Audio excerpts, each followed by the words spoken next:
समुद्र किनारे बसे मुंबई में पानी की समस्या हरदम रहती है।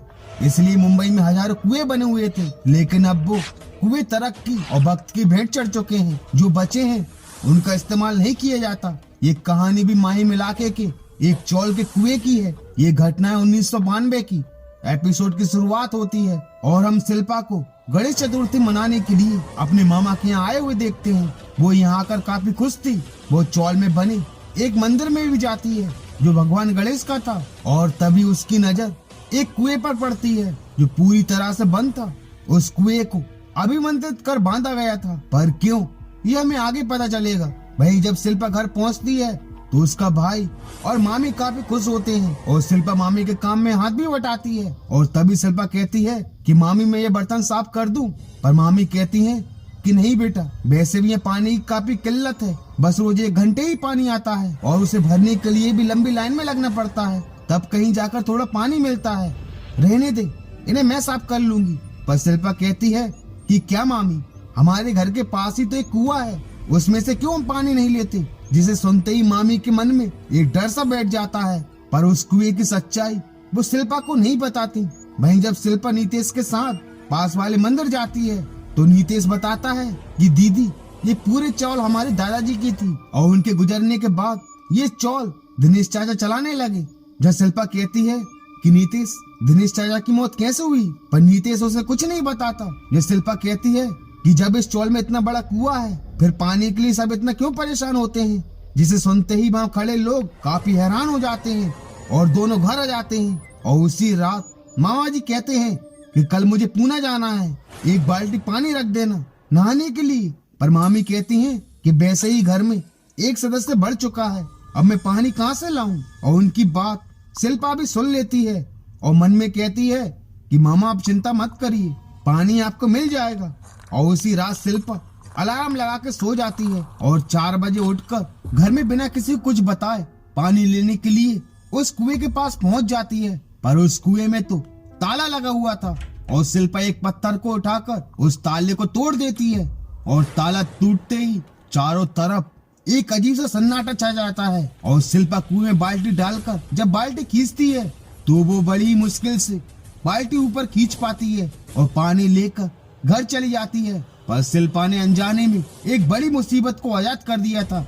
वहीं अगली सुबह मामा जी सोचते हैं कि पानी मामी ने रख दिया होगा और मामी भी यही सोचती हैं कि पानी मामा ले आए होंगे। और मामा जी नहाकर पूना के लिए निकल जाते हैं और उस पानी से नहाना मामा की सबसे बड़ी, और वो घायल हो जाते हैं। या चौल के लोग उन्हें घर लाते हैं। वहीं अगले दिन जब शिल्पा सामान लेने के लिए मार्केट जाती है तो उसे एक औरत हर जगह दिखाई देती है जो शिल्पा को देखकर हंस रही थी और घूरे जा रही थी। पर शिल्पा उसे इग्नोर कर चौल वापस आ जाती है, जहाँ वो देखती है कि पूरा चौल कुएं का ताला टूटने से काफी दहशत में है। जहाँ वो लोग कह रहे थे कि इस ताले के टूटने से पूरी चौल पर बड़ी मुसीबत आन पड़ी है, पर ये ताला तोड़ा किसने। चौल का व्यक्ति तो इस ताले को नहीं तोड़ सकता, क्योंकि सब जानते हैं कि इस कुएं में कौन रहता है। जरूरी ये काम किसी बाहर के व्यक्ति का ही होगा। और उसी रात जब शिल्पा सो रही थी कि तभी उसे एक अजीब सा सपना आता है और वो उठ जाती है। पर तभी उससे वही औरत दिखाई देती है और वो औरत उसका गला दबाने लगती है। शिल्पा काफी तड़प रही थी, पर अच्छी बात तो ये थी कि वो अभी भी सपना ही देख रही थी। और तभी वो नीतेश को उठाती है कि मुझे बाथरूम जाना है, चल मेरे साथ। पर वो नहीं उठता और वो अकेले ही चौल में बनी बाथरूम के लिए निकल जाती है। औरत थी और उसके अंदर गुस्से की आग जल रही थी। और तभी उसे फिर से वही औरत दिखाई देती है और वो बेहोश होकर गिर जाती है और उसे तुरंत होश में लाया जाता है। जब मामा जी पूछते हैं कि बेटा कहीं तुमने तो इस कुएं का ताला नहीं तोड़ा, जैसे क्या होगा। जब पंडित जी कहते हैं कि भाऊ हमें तुरंत ही एक अनुष्ठान करना होगा उस आत्मा से छुटकारा पाने के लिए, ये लो बेटी इस रक्षा कवच को बांध लो और किसी के भी कहने पर इसे मत उतारना।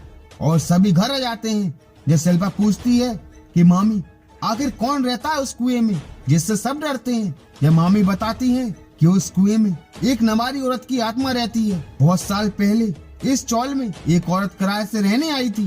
वो काला जादू और मैली विद्या का इस्तेमाल करती थी और उसने अपने जादू के दम पर इस चौल के मालिक को अपने प्यार के जाल में फंसा लिया, जो दिनेश भाऊ को पसंद नहीं आया। और दिनेश भाऊ और उसके कुछ दोस्तों ने मिलकर उस औरत को उसी कुएं में धकेल कर मार डाला। वो काफी गिरी हुई औरत थी।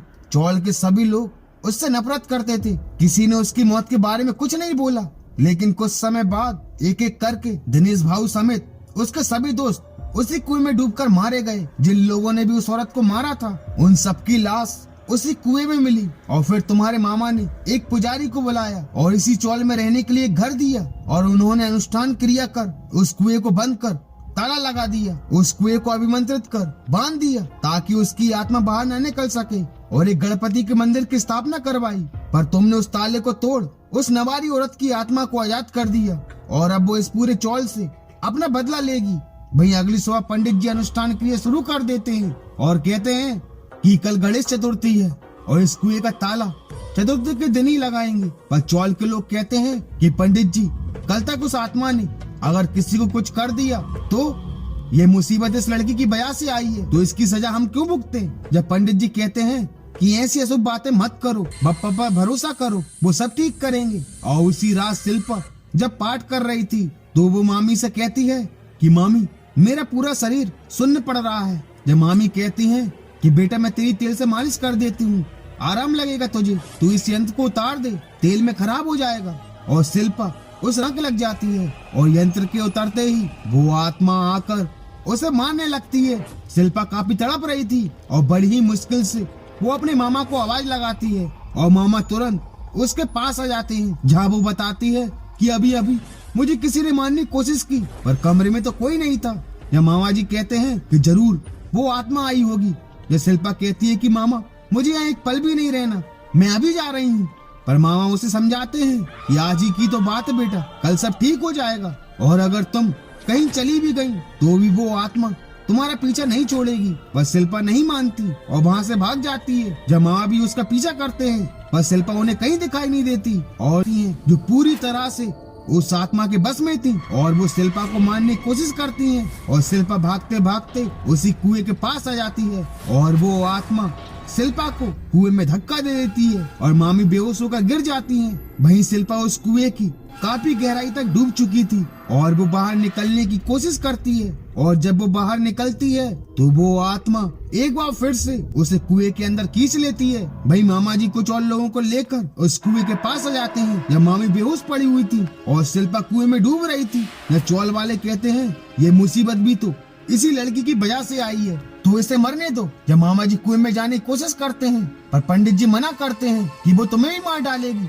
शुभ मुहूर्त रात 2 बजे का है और कुछ ही समय बाकी है 2 बजने में। बेटी शिल्पा, तुम्हारे यंत्र कहाँ है? जहाँ वो कहती है कि वो तो मैंने उतार दिया, जिसे सुनकर सभी काफी डर जाते हैं और नीतेश तुरंत यंत्र को लेने के लिए चला जाता है और यंत्र को लेकर कुएं के पास आ जाता है। जब पंडित जी इस यंत्र को कुएं में फेंक देते हैं, पर वो यंत्र, वो रक्षा कवच पानी में डूब जाता है।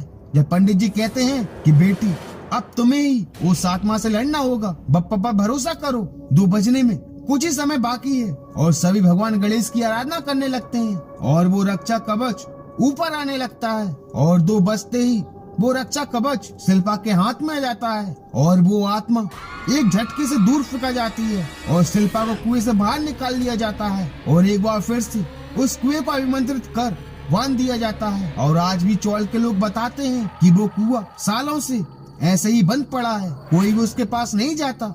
और इसी के साथ कुएं का रहस्य इस एपिसोड का दी एंड हो जाता है। And thank you so much for watching this video.